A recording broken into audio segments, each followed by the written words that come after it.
Hi, എല്ലാവർക്കും നമസ്കാരം. Welcome back to Isha spicy taste your.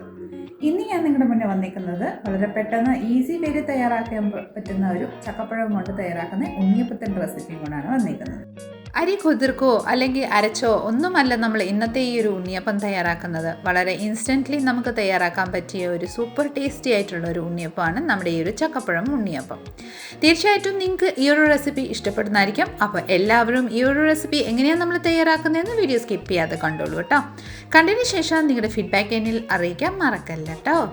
അപ്പോൾ നമുക്ക് വേഗം നമ്മുടെ ഈ ഒരു അടിപൊളി ചക്കപ്പഴം കൊണ്ട് തയ്യാറാക്കുന്ന ഉണ്ണിയപ്പത്തിൻ്റെ റെസിപ്പിയിലോട്ട് ഒന്ന് കടക്കാം. ഈ ഒരു ഉണ്ണിയപ്പം തയ്യാറാക്കാൻ വേണ്ടിയിട്ട് ഞാനിവിടെ ഒരു ബൗൾ എടുത്തിട്ടുണ്ട്. ആ ബൗളിലോട്ട് നമുക്ക് അളന്നെടുത്ത് 1 കപ്പ് റവ ചേർക്കാം. സാധാരണ നമ്മൾ ഉപ്പുമാവിന് യൂസ് ചെയ്യുന്ന റവയാണ്. ഉപ്പുമാവിന് റവ ചേർത്തതിന് ശേഷം നമുക്ക് ഇതിലോട്ട് 1 കപ്പ് അരിപ്പൊടി ചേർക്കാം. വറുത്ത് പൊടിച്ച് വെച്ചിരിക്കുന്ന നമ്മുടെ പത്തിരിക്ക് പുട്ടിന് ഉപയോഗിക്കുന്ന പുട്ടുപൊടിയാണ്. ഇതിലോട്ട് 1 കപ്പ് മൈദപ്പൊടിയും കൂടെ ചേർക്കാം. നമ്മൾ 3 തുല്യ ക്വാണ്ടിറ്റിയിലാണ് എടുത്തിരിക്കുന്നത്. 1 കപ്പ് റവയ്ക്ക് 1 കപ്പ് അരിപ്പൊടി, 1 കപ്പ് മൈദപ്പൊടി. ഈ വക എല്ലാം ചേർത്തതിന് ശേഷം നമ്മുടെ മെയിൻ ഇൻഗ്രീഡിയൻസ് നമുക്ക് എടുക്കാം. ഞാനിവിടെ ഒരു 12 to 15 ചക്കയുടെ അല്ലി എടുത്തിട്ടുണ്ട്. കുരുവെല്ലാം മാറ്റി നന്നായിട്ട് ഞാൻ എടുത്തു വെച്ചിട്ടുണ്ട്. ഇനി നമുക്ക് ഇത് നന്നായിട്ടൊന്ന് പേസ്റ്റാക്കി അരച്ചെടുക്കണം. അതിന് വേണ്ടിയിട്ട് നമ്മൾ ഒരു മിക്സി ജാർ എടുക്കാം. ആ മിക്സി ജാറിലോട്ട് നമ്മുടെ ഈ ഒരു ചക്കപ്പഴത്തിൻ്റെ സ്ലൈസ് ആക്കി നമുക്ക് ഒന്ന് ചേർക്കാം. ഇതുപോലെ ആക്കിയതിന് ശേഷം നന്നായിട്ടൊന്ന് ബ്ലെൻഡ് ചെയ്ത് കൊണ്ടുവരാം കേട്ടോ. ഞാനിപ്പോൾ ചക്കപ്പഴം ജസ്റ്റ് ഒന്ന് ക്രഷ് ചെയ്തെടുത്തിട്ടുണ്ട്. ഇനി നമുക്ക് വേണ്ടിയത് ശർക്കര പാനിയാണ്. അതിന് വേണ്ടിയിട്ട് ഞാനൊരു ബൗളിലോട്ട് 1 കപ്പ് ശർക്കര ചേർത്തതിന് ശേഷം ഒരു 1/2 കപ്പ് വെള്ളവും കൂടെ ചേർത്തിട്ടുണ്ടായിരുന്നു. അത് വെള്ളം ചേർത്തതിന് ശേഷം നന്നായിട്ട് ഗ്യാസ് ഓൺ ചെയ്തിട്ട് മീഡിയം ഫ്ലെയിമിൽ വെച്ച് നന്നായിട്ട് ഉരുക്കിയെടുത്ത്, നിങ്ങളുടെ ശർക്കരയ്ക്ക് ഡസ്റ്റ് പാർട്ടിക്കൽസ് ഉണ്ടെങ്കിൽ ഒന്ന് അരിച്ച് യൂസ് ചെയ്തോളൂ കേട്ടോ. ഞാൻ സ്ഥിരമായിട്ട് യൂസ് ചെയ്യുന്നതുകൊണ്ട് ഡസ്റ്റ് പാർട്ടിക്കൽസ് ഇല്ലെന്ന് എനിക്കറിയാവുന്നതുകൊണ്ട് ഞാൻ ഡയറക്റ്റ്ലി യൂസ് ചെയ്യാണ്. ഒരു 1/4 കപ്പോളം ശർക്കര നമ്മുടെ ചക്കപ്പഴത്തിലോട്ട് ആഡ് ചെയ്തതിന് ശേഷം നമുക്ക് ലിഡിട്ട് ക്ലോസ് ചെയ്ത് നന്നായിട്ടൊന്ന് പേസ്റ്റാക്കി അരച്ചെടുക്കാം. നോക്കിക്കോളൂ, നന്നായിട്ട് അരച്ച് നമുക്ക് റെഡിയായി കിട്ടിയിട്ടുണ്ട്.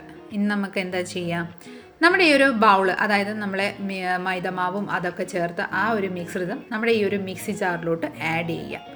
മിക്സി ജാറിലോട്ട് മൈദപ്പൊടിയും റവയും നമ്മുടെ അരിപ്പൊടിയും എല്ലാം നന്നായിട്ടൊന്ന് ചേർത്തതിന് ശേഷം നമ്മൾ ബാക്കി വെച്ചിരിക്കുന്ന ശർക്കരയും കൂടെ നമുക്ക് ഇതിലോട്ട് ആഡ് ചെയ്യാം. ആ ശർക്കര പാനിയും കൂടെ ബാക്കിയുള്ളത് കുറച്ച് ആഡ് ചെയ്തതിന് ശേഷം നമുക്ക് നന്നായിട്ടൊന്ന് മിക്സ് ചെയ്തെടുക്കാം. കട്ടയൊന്നും ഇല്ലാണ്ട് തന്നെ നന്നായിട്ടൊന്ന് മിക്സ് ചെയ്തെടുക്കാം. കട്ട ഉണ്ടെങ്കിൽ നമുക്ക് മിക്സി ജാറിൽ നമ്മൾ ഈ ഒരു മാവ് അരയ്ക്കാൻ ഇച്ചിരി ബുദ്ധിമുട്ടുണ്ടായിരിക്കും. അതുകൊണ്ട് കട്ടയൊന്നും ഇല്ലാണ്ട് ഇരിക്കാൻ വേണ്ടിയിട്ട് നന്നായിട്ട് ശർക്കര പാനി ആഡ് ചെയ്ത് നന്നായിട്ടൊന്ന് മിക്സ് ചെയ്തെടുക്കാം. നന്നായിട്ടൊന്ന് മിക്സ് ചെയ്തതിന് ശേഷം ഞാനിതൊന്ന് നന്നായിട്ടൊന്ന് അരച്ച് കൊണ്ടുവരാം കേട്ടോ. അപ്പോൾ ഇതാ നോക്കിക്കോളൂ, മാവ് എല്ലാം നന്നായിട്ട് ഞാനിവിടെ ബ്ലെൻഡ് ചെയ്ത് കൊണ്ടുവന്നിട്ടുണ്ട്. ഇനി നമുക്ക് ഒരു ബൗളിലോട്ട് നമുക്ക് ഈ ഒരു മാവ് ബാറ്റർ ഒന്ന് ട്രാൻസ്ഫർ ചെയ്യാം. മാവ് നമ്മൾ ഒരു ബൗളിലോട്ട് ട്രാൻസ്ഫർ ചെയ്തിട്ടുണ്ട്. നോക്കിക്കോളൂ ഇതിൻ്റെ കൺസിസ്റ്റൻസി. ഈ ഒരു കൺസിസ്റ്റൻസിയിൽ വേണം നമ്മുടെ ബാറ്റർ ഒന്ന് റെഡി ആവാൻ വേണ്ടിയിട്ട്. ഇനി നമുക്ക് ഇതിലോട്ട് ആഡ് ചെയ്യാൻ വേണ്ടിയിട്ട് നാളികേരവും നമ്മുടെ കറുത്ത എള്ളും കൂടെ ഒന്ന് ഫ്രൈ ചെയ്തെടുക്കാം കേട്ടോ.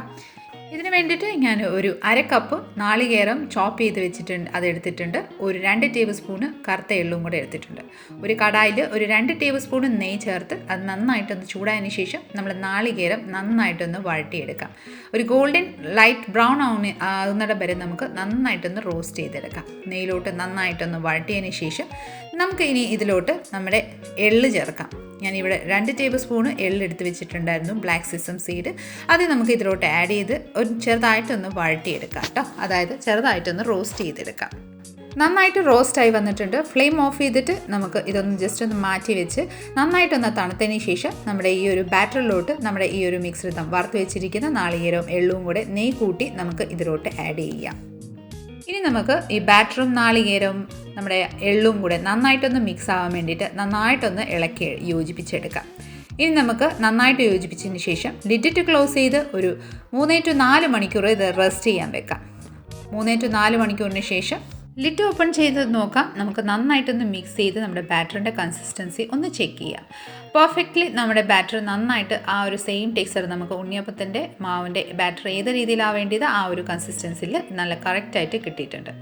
നമുക്ക് തിക്കായിട്ട് തോന്നുന്നുണ്ടെങ്കിൽ ഒരു 1-2 ടേബിൾ സ്പൂൺ ഇളം ചൂടുവെള്ളം ചേർത്ത് നന്നായിട്ടൊന്ന് മിക്സ് ചെയ്തല്ലോ കേട്ടോ. ഇതിപ്പോൾ പെർഫെക്റ്റ് കൺസിസ്റ്റൻസിയാണ്. ഇനി നമുക്ക് ഉണ്ണിയപ്പം തയ്യാറാക്കാം. ഉണ്ണിയപ്പം തയ്യാറാക്കാൻ വേണ്ടിയിട്ട് ഞാൻ ഉണ്ണിയപ്പത്തിൻ്റെ ചട്ടി എടുത്തിട്ടുണ്ട്. കുറേ വർഷങ്ങൾ പഴക്കമുള്ള ചട്ടിയാണ്.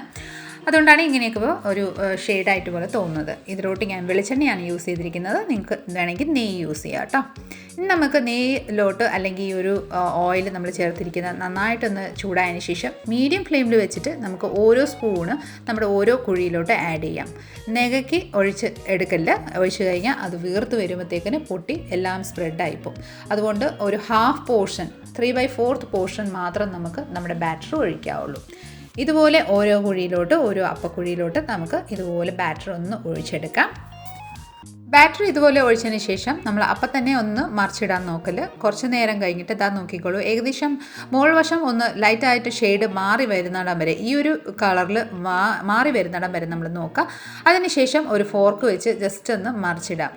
അല്ലെങ്കിൽ ഒരു നമ്മുടെ സ്റ്റിക്കില്ലേ പപ്പടക്കുത്തി, അങ്ങനത്തെ ഒരു ഇത് വെച്ച് നമുക്ക് ജസ്റ്റ് ഒന്ന് ടേൺ ഓഫ് ചെയ്യാം. നമ്മൾ കുറച്ച് നേരം മിക്സ് ചെയ്യാതെ അതായത് ടേൺ ഔട്ട് ചെയ്യാതിരിക്കുമ്പോൾ ഇത് തനിയെ നല്ല ആ ഒരു പാത്രത്തിൽ നിന്ന് വിട്ട് നന്നായിട്ടൊന്ന് മറിഞ്ഞു പോകുന്ന രീതിയിലായിപ്പോവും. അപ്പോൾ ആ ഒരു സ്റ്റേജ് വരുമ്പോഴാണ് നമ്മൾ മറിച്ചിട്ട് അടുത്ത സൈഡും കൂടെ നന്നായിട്ടൊന്ന് ഫ്രൈ ചെയ്തെടുക്കുന്നത്.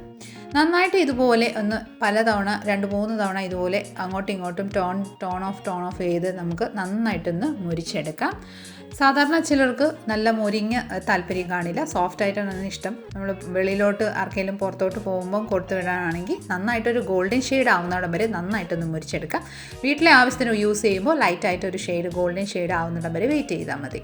എനിക്ക് നന്നായിട്ടൊന്ന് മുരിഞ്ഞ ഒരു ടെക്സ്ചറാണ് ഇഷ്ടം. അപ്പോൾ അതുകൊണ്ട് ഞാൻ നന്നായിട്ടൊന്ന് മുരിച്ചെടുക്കുന്നുണ്ട്. നന്നായിട്ട് ഇതുപോലെ മുരിച്ച് വരുന്നിടം വരെ നന്നായിട്ടൊന്ന് മുരിച്ചെടുക്കാം.